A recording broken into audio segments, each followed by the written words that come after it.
kembali lagi bersama saya, Nel Silado, mahasiswa PGSD Universitas Nusa Cendana, semester 5 kelas H dengan NIM 1901140.241. Dalam video kali ini, saya akan melakukan praktikum dari materi klasifikasi materi dan perubahannya. Tetapi sebelumnya, mari kita perhatikan video penjelasan materi berikut ini. Klasifikasi materi dan perubahannya.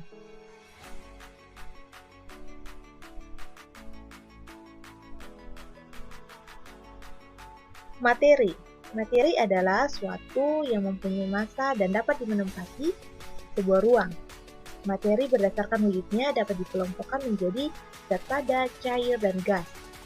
Contoh zat padat adalah beberapa jenis logam seperti besi, emas, dan seng.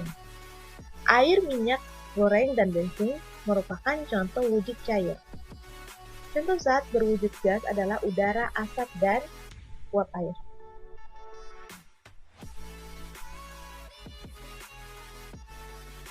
Di sini saya mempunyai gambar peta konsep dari materi.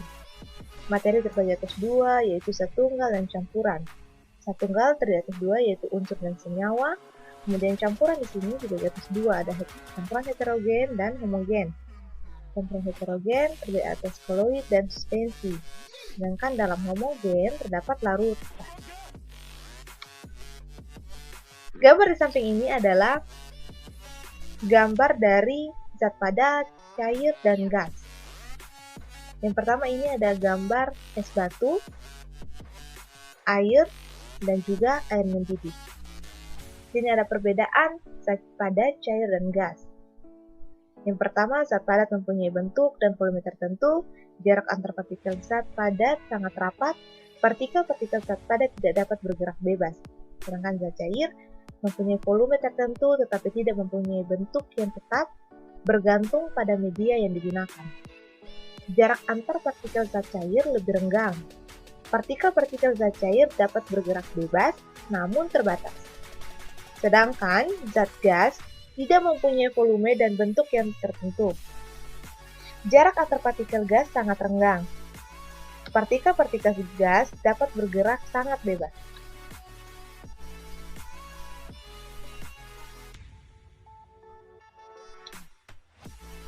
Unsur, senyawa, dan campuran.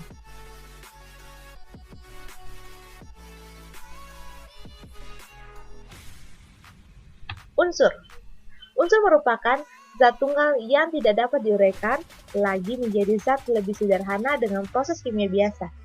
Sebongkah emas, apabila dibagi terus menjadi bagian yang terkecil akan menjadi atom emas.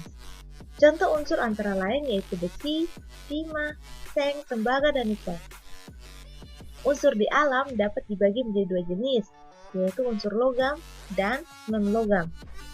Contoh unsur logam adalah besi, emas, dan seng, sedangkan contoh unsur non-logam adalah karbon, nitrogen, dan oksigen.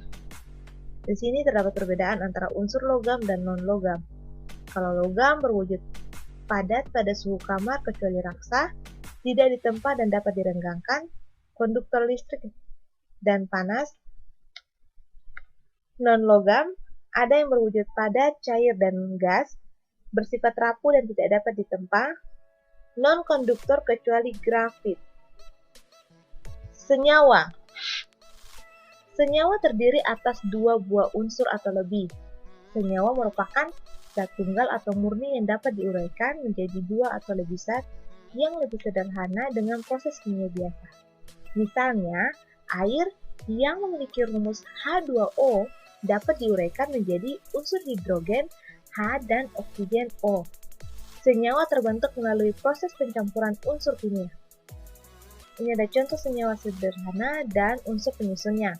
Yang pertama, air. Unsur penyusunnya yaitu hidrogen dan oksigen. Yang kedua, garam dapur natrium klorida. Unsur penyusunnya natrium dan klorin. Yang ketiga, gula tebu atau sukrosa. Unsur penyusunnya karbon ditambah hidrogen dan oksigen. Campuran. Campuran adalah suatu materi yang terdiri atas dua zat atau lebih yang masih mempunyai sifat zat asalnya. Contoh beberapa campuran yang sering kita jumpai dalam kehidupan sehari-hari adalah susu coklat, air sungai, udara, batuan, garam, dan paduan logam. Campuran dibedakan menjadi dua, yaitu campuran homogen dan campuran heterogen. Yang pertama, campuran homogen. Mohon maaf jika salah penulisan. Campuran homogen adalah campuran yang tidak dapat dibedakan zat-zat yang tercampur dalamnya, misalnya larutan gula, larutan garam, dan sirup. Larutan tersusun larutan atas pelarut atau solvent, dan zat terlarut atau solut. Nah, ini ada gambarnya. Ini adalah contoh gula atau zat pelarut. Di sini air merupakan pelarut. Kemudian masukkan zat pelarut ke dalam pelarut dan dilarutkan menjadi seperti ini. Partikel zat terlarut tidak dapat terlihat sehingga tidak dapat dibedakan dengan pelarutnya.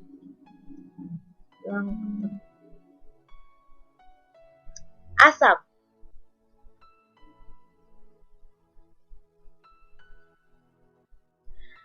Contoh asam dapat ditemukan dalam kehidupan sehari-hari, diantaranya yaitu jeruk, lemon, tomat, cuka dapur yang mengandung asam asetat.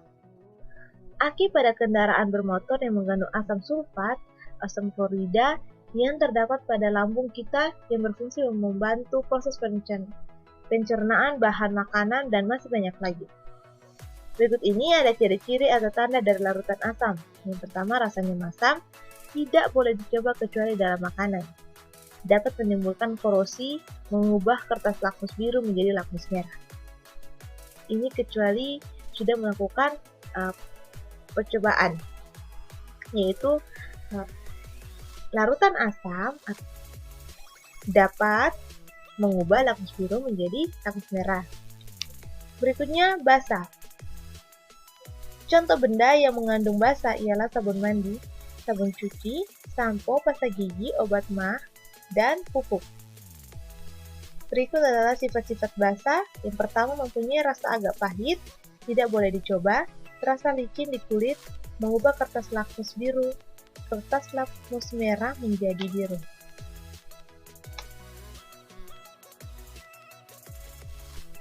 Garam. Jenis senyawa garam yang paling dikenal adalah garam dapur atau nama senyawa kimianya natrium klorida NaCl. Salah satu reaksi yang dapat membentuk garam adalah reaksi asam dan basa atau reaksi netralisasi. Larutan asam dan larutan basa memiliki sifat-sifat yang khas. Salah satu cara untuk membedakan asam dan basa dapat menggunakan indikator.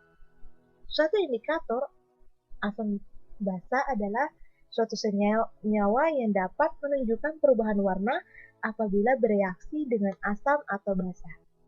Indikator asam basa dapat dibedakan menjadi indikator alami dan indikator buatan. Mari kita perhatikan apa itu indikator alami dan indikator buatan. Pertama, indikator alami. Berbagai jenis tumbuhan dapat digunakan sebagai indikator alami. Tumbuhan yang termaksud indikator alami akan menunjukkan perubahan warna pada larutan asam atau basa.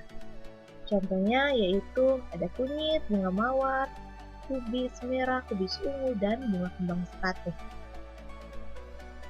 Indikator buatan. Salah satu indikator buatan yang bukan dalam bentuk larutan cair adalah kertas lakmus. Ada dua jenis kertas lakmus, yaitu lakmus biru dan lakmus merah. Warna kertas lakmus biru akan menjadi merah dalam larutan basa, sedangkan warna kertas lakmus merah akan menjadi biru dalam larutan basa. Campuran heterogen. Campuran pasir dan air merupakan salah satu contoh dari campuran heterogen. Campuran heterogen terjadi karena zat yang tidak dapat bercampur satu dengan lain secara sempurna sehingga dapat dikenali zat penyusunnya. Dengan demikian, pada campuran heterogen, seluruh bagiannya tidak memiliki komposisi yang sama. atau tidak serba sama. Berikut perbedaan sifat unsur, senyawa, dan campuran. Unsur yaitu zat tunggal tidak dapat diuraikan, terdiri atas satu jenis atom. Senyawa, zat tunggal dapat diuraikan, terdiri atas dua jenis atom atau lebih. Perbandingan massa zat penyusunnya tetap. Campuran dapat diuraikan, tersusun atas dua jenis atom atau molekul atau lebih. Perbandingan massa zat penyusunnya tidak tetap. Nah, itu tadi penjelasan materi tentang klasifikasi materi dan perubahannya. Tadi saya sudah menjelaskan bahwa materi terdiri atas dua, yaitu zat tunggal dan campuran. Zat tunggal terdiri atas unsur dan senyawa, sedangkan campuran terdiri atas campuran homogen dan heterogen. Dalam campuran homogen terdapat yang namanya larut. Nah, tadi saya sudah menjelaskan tentang larutan asam dan basa. Larutan asam dan basa memiliki sifat-sifat yang khas. Untuk dapat membedakan larutan asam dan basa, kita dapat menggunakan indikator. Indikator terdiri atas dua, indikator alami dan indikator buatan. Ketika kita menggunakan indikator, maka akan terjadi perubahan warna apabila bereaksi dengan asam dan basa. Dalam kali ini, saya akan melakukan percobaan atau praktikum membedakan asam dan basa menggunakan indikator alami yang terdapat di sekeliling kita. Sebelumnya, saya akan menggunakan jas lab terlebih dahulu. Baik, kita akan mulai praktikum. Alat dan bahan yaitu ada gelas, sabun cair, cuka dapur. Jika kalian tidak memiliki cuka dapur, dapat diganti dengan jeruk atau lemon, air, kunyit,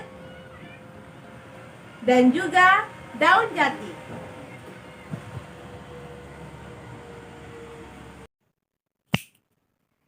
Nah, di sini sudah terdapat semua bahan yang saya sebutkan tadi.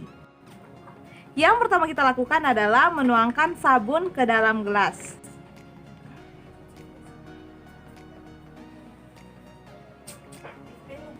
Sabun ini bersifat basa. Kemudian kita buka cuka. Ini cuka dapur. Jika teman-teman tidak mempunyai cuka dapur, dapat diganti dengan lemon atau jeruk. Kita tuangkan pada gelas.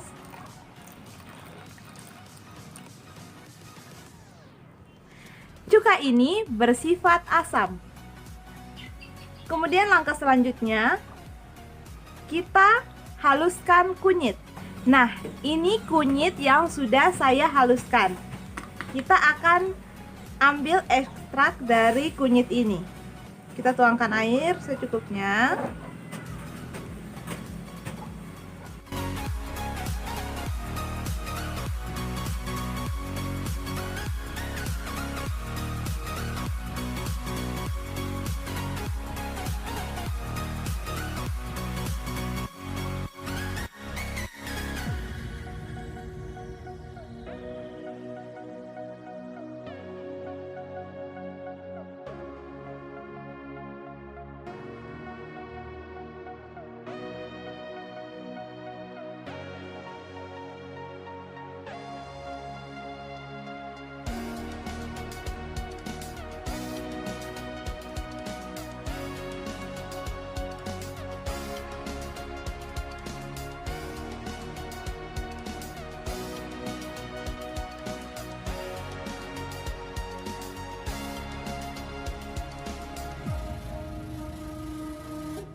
Nah teman-teman, ini hasil ekstrak dari kunyit yang sudah saya bagi dua. Kemudian kita haluskan daun jati.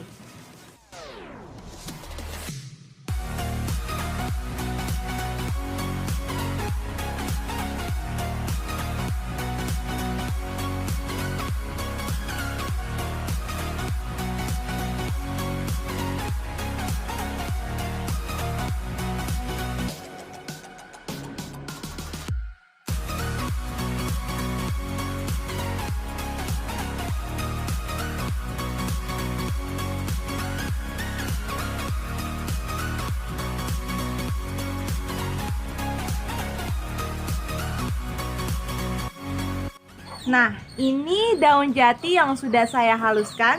Kita akan ambil ekstrak dari daun jati ini.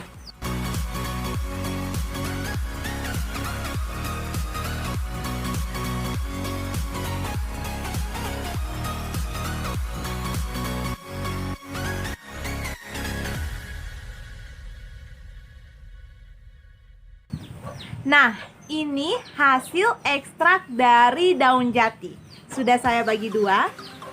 Nah, di sini kita akan melakukan percobaan apakah benar bahwa tumbuhan yang termaksud indikator alami, yaitu kunyit dan juga daun jati, dapat menunjukkan perubahan warna ketika ditetesi larutan asam dan basa. Di sini kita akan menuangkan larutan asam yaitu cuka dan larutan basa yaitu sabun cair ke kedua tanaman ini. Baik, kita akan tetesi larutan cuka pada ekstrak kunyit secukupnya.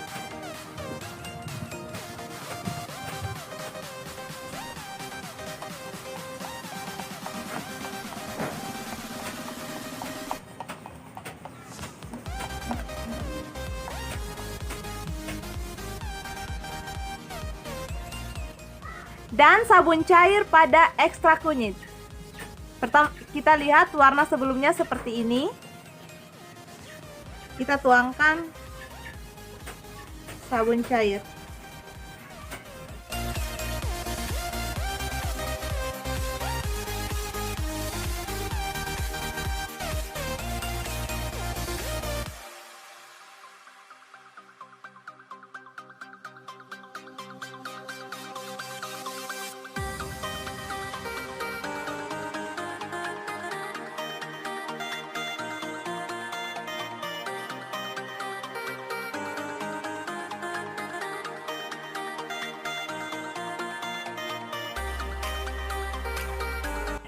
Di sini warna kunyit yang ditetesi dengan larutan asam yaitu cuka berubah menjadi warna kunyit lebih terang. Teman-teman bisa lihat di sini. Kemudian yang ditetesi dengan larutan sabun atau sabun cair, warnanya menjadi lebih gelap atau kuning kehijau-hijauan. Selanjutnya, ekstrak daun jati ini akan kita campurkan dengan sedikit larutan cuka atau larutan asam.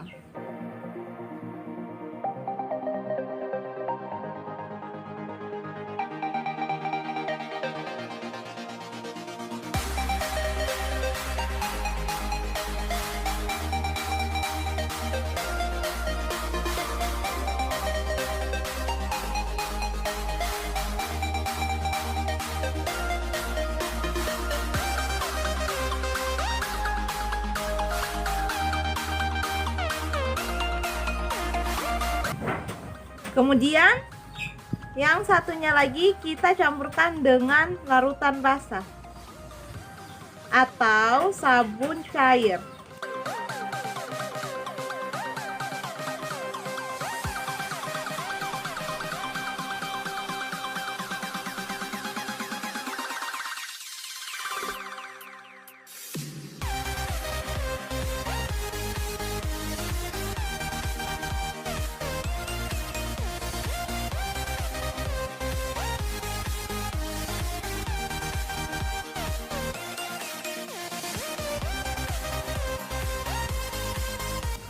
Nah, di sini teman-teman bisa melihat hasil dari percobaan yang sudah kita lakukan, yaitu yang pertama tadi kita sudah campurkan dengan larutan asam atau larutan cuka.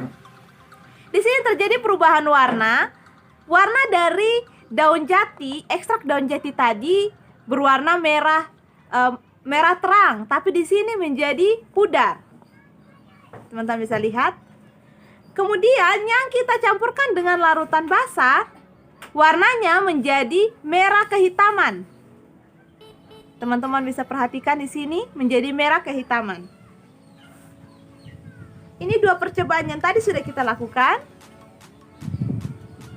Yang dicampurkan dengan larutan basah menjadi lebih pekat warnanya, sedangkan larutan asam menjadi lebih terang. Nah, itu tadi teman-teman percobaan yang sudah kita lakukan, yaitu kita tadi sudah menggunakan ekstrak kunyit dan juga ekstrak daun jati. Dan sudah kita campurkan dengan larutan asam dan larutan basah, yaitu larutan asamnya kita pakai cuka dapur dan juga larutan basahnya yaitu sabun cair. Dan dapat disimpulkan bahwa benar larutan asam dan basah ketika dicampurkan dengan indikator alami berupa tumbuhan alami, maka terjadi perubahan warna. Pada larutan basah akan terjadi warna menjadi lebih pekat atau berubah menjadi kehitaman, sedangkan pada larutan asam akan warnanya semakin lebih memudar. Sekian praktikum saya hari ini. Terima kasih teman-teman sudah menyaksikan praktikum hari ini. Sampai jumpa di video berikutnya.